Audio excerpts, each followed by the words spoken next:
안녕하세요. 오늘은 지난 시간에 이어서 이 페르마의 마지막 정리의 증명과 타니야마의 죽음의 두 번째 시간입니다. 그래서 오늘은 그 정리의 증명에 결정적인 공헌을 한 타니야마 시무라의 추론을 생각해놓은 타니야마 교수가 왜 갑자기 어이없게도 자살을 했는가? 왜 죽었는가? 그거를 좀 다뤄보겠습니다. 그래서, 아, 이렇게 제목을 정했고요. 아, 그래서, 우선, 지난 시간에 얘기한 앤드류 와이즈의 모습입니다. 그래서, 페르마의 라스트 윌lem을 증명한 앤드류 와이즈의 모습이 이렇고요. 아, 그래서 이제 오늘은 그 증명에 결정적인 공헌을 한 타니야마는 누구인가? 타니야마는 1927년생으로 31살에 자살로 생을 마감한 일본의 아주 그 천재적인 수학자입니다. 타니야마는 그 동경대학에 가서 동경대학에서 수학과에서 이 공부를 했고 수학과에서 이제 정수론을 특별히 연구를 했다고 합니다. 그래서 이제 동경대학에 있으면서 일본 이 동경에서 열린 국제 심포지움에서 타니야마가 아, 여태까지 풀려지지 않았던 문제에 대해서 발표를 하게 됩니다. 어, 그 중에 문제 하나가 뭐냐면 이 모듈러성에 관한 거라고 합니다. 이 타원 곡선과 모듈러성에 관한 거라고 하는데 제가 내용은 잘 모르겠습니다만 그래서 이제 그거를 발표하고 나서 같이 동료 수학자인 시무라 고로라고 하는 이 수학자가 있었는데 이 수학자하고 같이 정리를 해서 이 추론을 하나 발표하게 됩니다. 그거가 타니야마 시무라 컨젝처라고 하는 겁니다.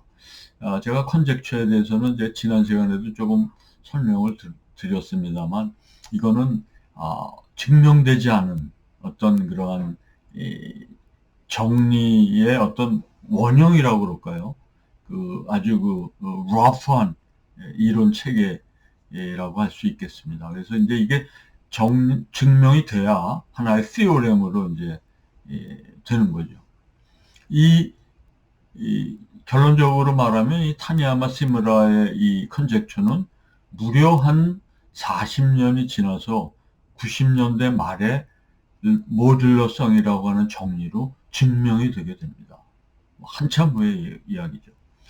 그런데 어찌됐든 타니야마는 이 추론을 발표하고 굉장히 유명해진 것 같아요. 그래서 58년에 드디어 박사학위도 취득하게 되고 동경대학의 조교수로 임명이 되게 됩니다. 정말 앞길이 창창한 젊은 수학자가 되고 또한 이 프린스턴 대학의 고등연구소 Advanced Studies Institute가 있죠. 그 연구소에 초빙을 받을 정도로 전도양양한 일본의 젊은 수학자였습니다. 그런데 그 다음에 놀라운 비극이 생기게 됩니다. 어, 박사학위도 받고 동경대학의 교수직도 임용이 되고 심지어 58년에 30살 때인데요. 스즈키 마사코라고 하는 그 여자와 약혼도 하게 됩니다. 그래서 약혼해서 살 집도 마련했다고 그래요. 살 집도 마련하고 심지어 그 집에 그 가구나 식기 세트도 다 사서 구비를 했다고 합니다. 그런데 갑자기 한 달 후에 11월에 도쿄의 이케부쿠로에 있는 자택에서 가스 자살로 생을 마감하게 됩니다. 아니, 도대체 많은 사람들이 이때 거의 패닉, 멘붕이 왔습니다. 아니, 이 사람이 전도양행하고 이제 앞으로 좋은 일만 이 남게 된 이 사람이 갑자기 왜 죽게 되는가? 이해를 하지 못했습니다. 많은 사람들이. 그런데 더 비극적인 거는 뭐냐면 이 약혼자였던 이 스즈키 미사코, 이 미사코인가요? 마사코인가요? 하여튼 미사코가 맞겠죠? 이렇게 얘기했다고 합니다. 우리는 무슨 일이 있어도 결코 헤어지지 않기로 약속했다. 그가 이 세상을 떠났으니 나도 함께 이 세상을 떠나겠다. 이러한 유서를 남기고 12월 달에 같은 방식으로 가스 자살을 했다고 합니다. 그래서 그 이듬해 59년 1월 달에 타니야마와 스즈키 양가야는 일종의 영혼 그 결혼식을 맺어 줬다고 합니다. 근데 이 스즈키 마사코와 타니야마는 어디서 만났냐 하면은 동경대학의 문학 독서회가 있는데 여기서 만났다고 합니다.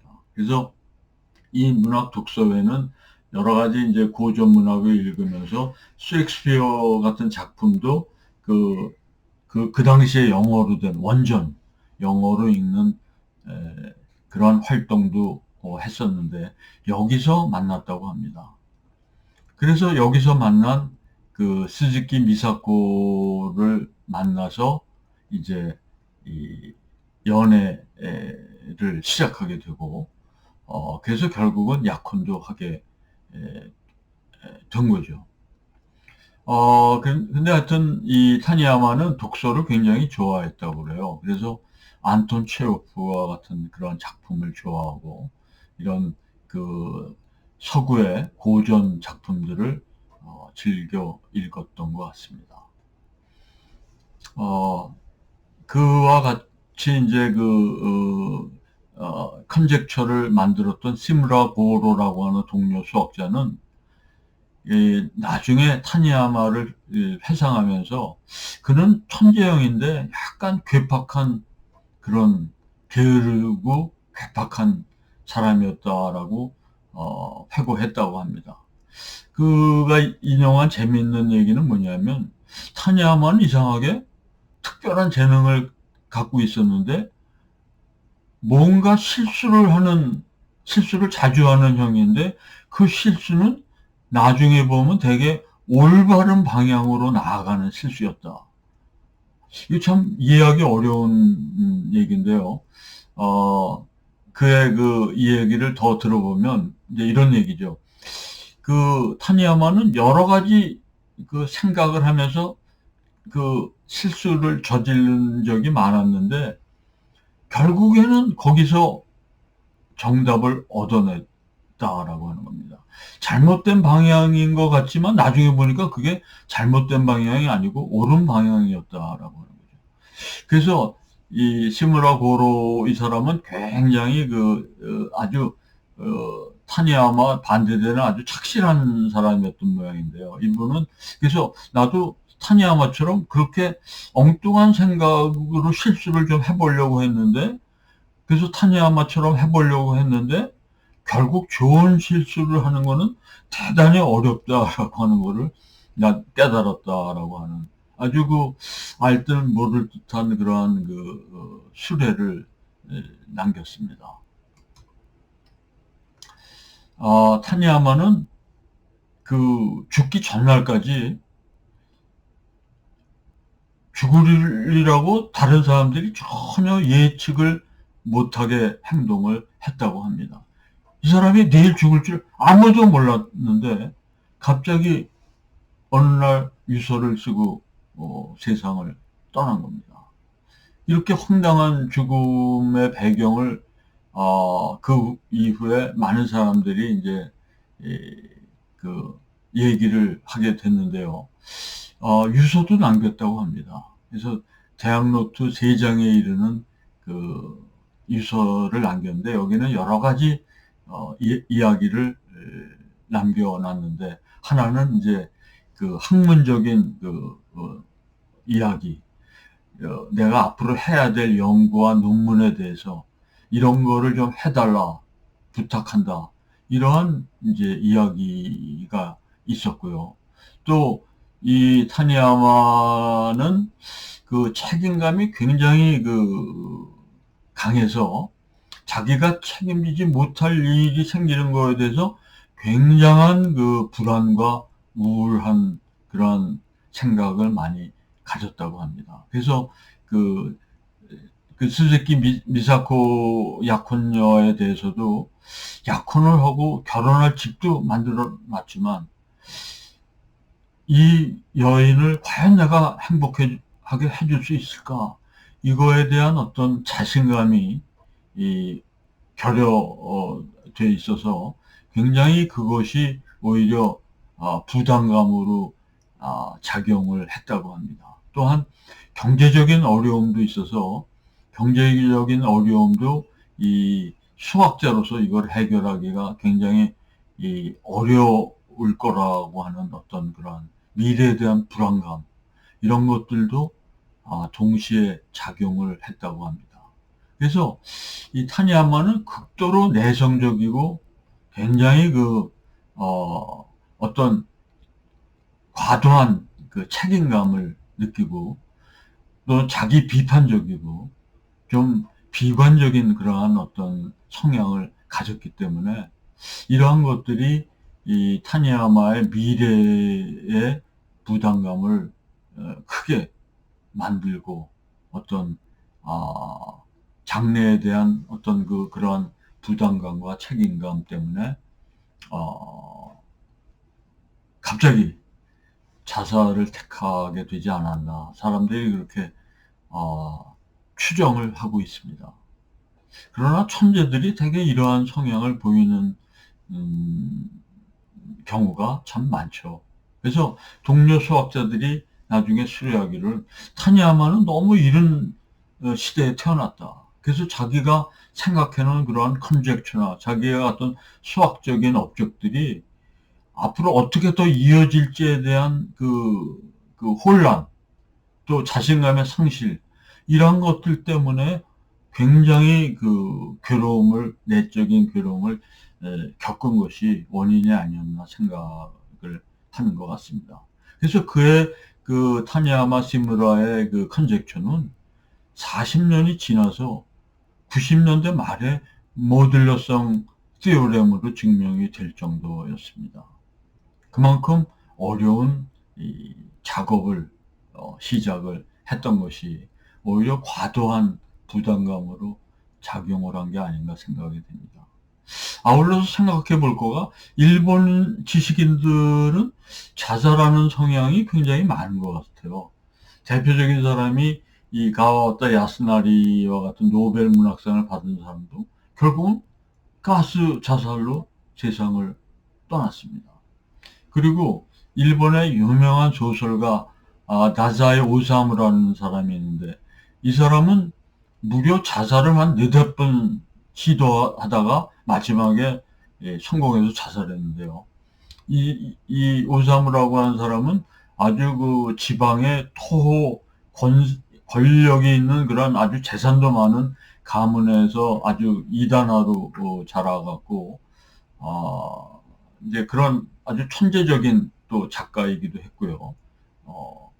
그런데 이 사람은 자살을 4-5번 했는데 다 동반 자살을 시도했어요. 특히 게이샤나 무슨 어떤 술집의 어떤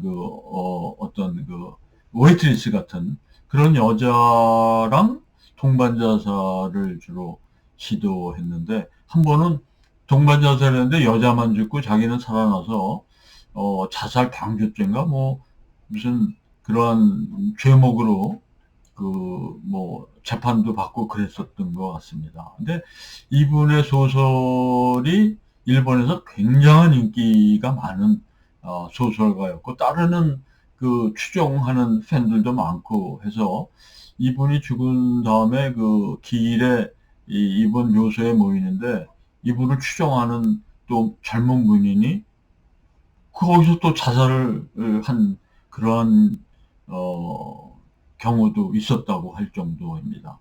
그래서 제가 얼핏 듣기로는 일본의 마이니치인가요? 무슨 신문사에서 1000년 동안의 일본의 그 가장 영향력 있는 문인 10명을 꼽는데 첫 번째 꼽는 사람이 무슨 쇼세키라고 하는 영국 문학을 공부한 그분이 아마 1위였던 것 같고, 아마 일본 사람들이 가장 좋아하는 사람이었던 것 같아요. 그리고 이 오사무라는 사람이 7번째인가 뭐 있고, 야스나리, 가와타 야스나리가 9번째로 꼽혔다고 합니다. 그만큼 이 다사이 오사무라는 사람도 아주 영향력 있는 사람인데, 이 사람도 결국은 나중에 이 정인과 함께 동반 자살을 했고, 그 다음에 우리나라의 이 구로자와 영화로도 유명한 소설 원작자인 이 아쿠다가와 류노스케라고 하는 이 소설가도 자살로 생을 마감했다고 합니다. 그래서 일본 사람들은 자살이라고 하는 거가 그렇게 그 멀리 있는 이야기는 아닌 것 같아요.